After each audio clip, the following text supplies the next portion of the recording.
I-70 has enabled our communities and business to thrive and offer a great quality of life in our region and in Missouri. By now, we have all heard the risks, but now we have all heard the dark days that await us if the Missouri River Bridge at Rocheport is repaired instead of replaced. It's a lot of what we discussed today is the repair versus replacing of the Rocheport Bridge.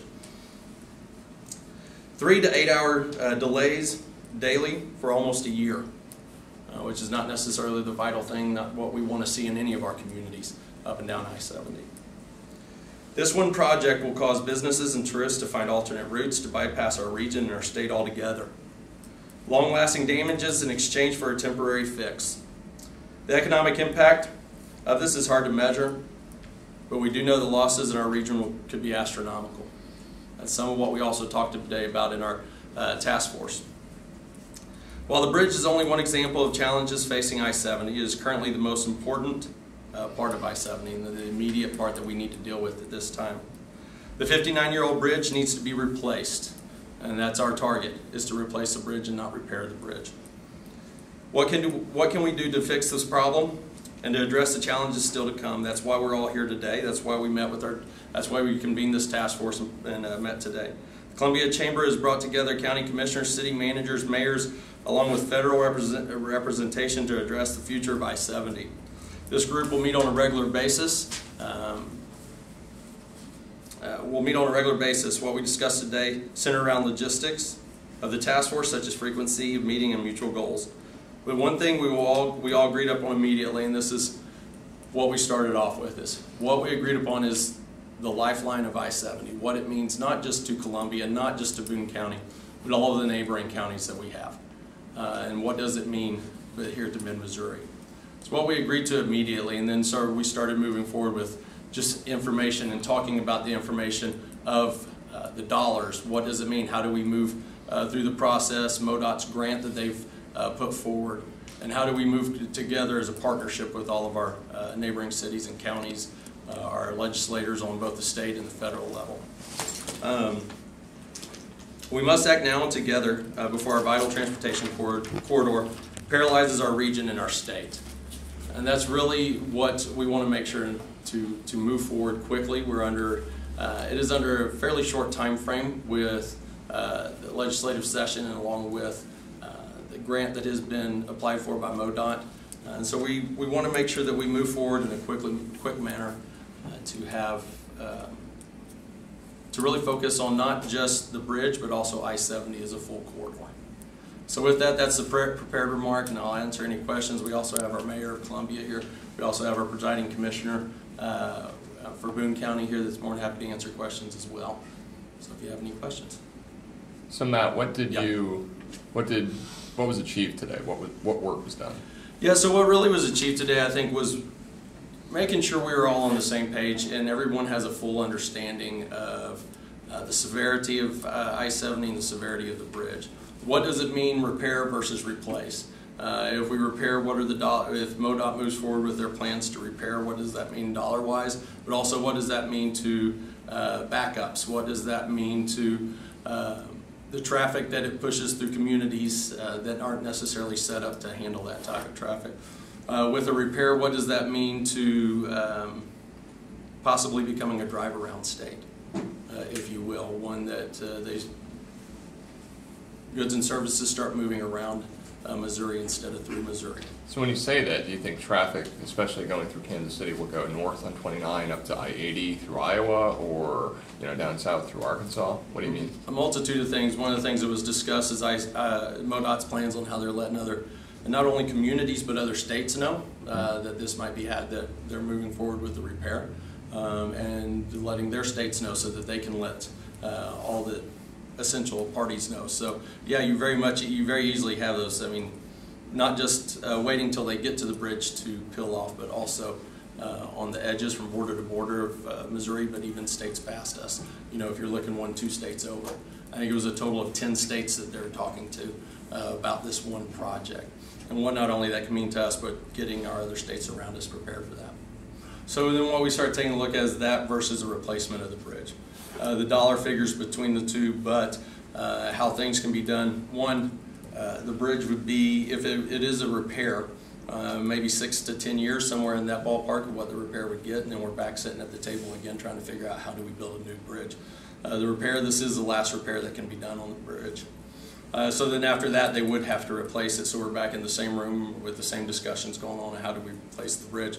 And what would it mean, and what would be we got into a little bit of the process of replacing the bridge.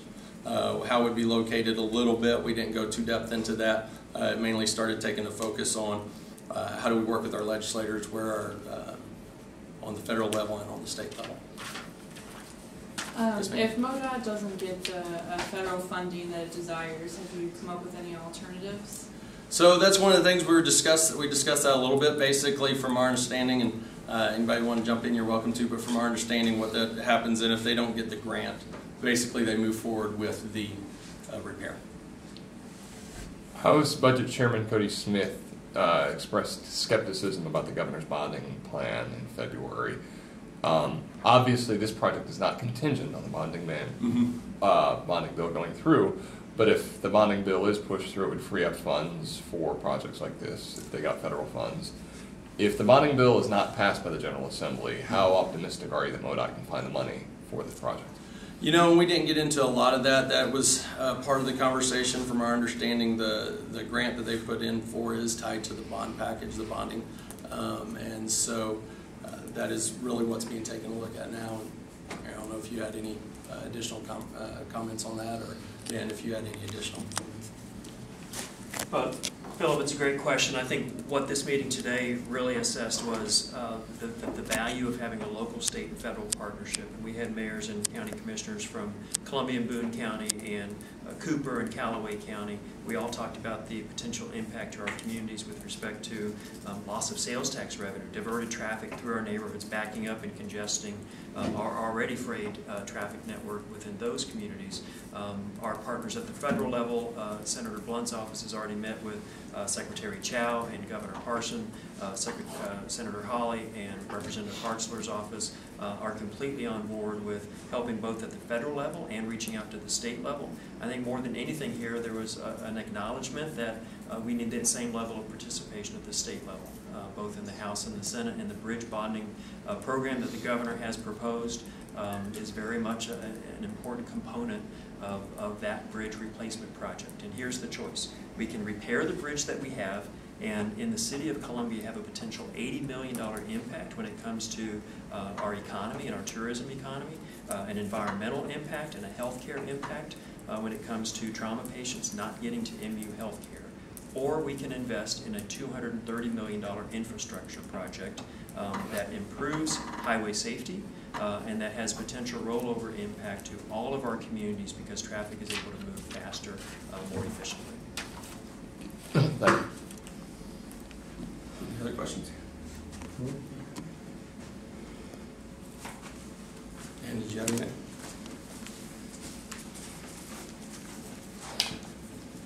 This is hugely important to everyone who lives in Boone County and beyond, actually, but that's our constituency, and it is extremely important that we get our legislature to take action. The first priority right now is to have our own state legislature pass the governor's proposal. Without passing that proposal, this is not going to be a new construction project. It's going to be a repair project. We have until the end of May for this to happen. Every citizen of the county that's concerned about this should call their legislators and impress upon them the importance of getting this done. Because if we are faced with 6-8 hour delays of getting through central Missouri in 2020, we're going to have a lot of bad things happen here. And this is the opportunity, and it's a narrow time of opportunity to get our legislature to do the right thing and pass the governor's proposal. Without it, we're going to have problems. So if you have a phone, use it. Call your legislator.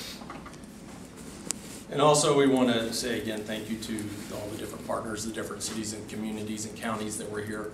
Also to our federal legislator, their representatives from their respective office. We also had the university here. We appreciate them coming together and having this discussion and sitting down and talking, what does this mean to us as a region, and make sure that we're all on the same page, because this is a true partnership. It can be done just one. It can't be done by just us. It can't be done by just Columbia or Boone County. This can only be done with a partnership and a relationship with all of our neighboring communities and cities. And so one of the things we also continue to take a look at is who else needs to be brought to that table, who else needs to be brought to this table as we're having that discussion. So as you know, as the mayor and the commissioner said, how do we make sure that our voice is heard? How do we work with our state legislators to make sure that voice is heard from the community? It's not, and all the different impact that this is going to have on the area. I think you heard from all three of us talking about. It's not just a backup of traffic. It's what does it mean to healthcare? What does it mean to people trying to get to work? What does it mean to people, the tourism that we have, whether it be business tourism, medical tourism, whether it be the tourism around football games with Mizzou or basketball games, and what does it mean to the tourism around festivals? And then also what does it do to move services and goods through this region? And so making sure that that voice is heard and that we continue to move forward to make this happen.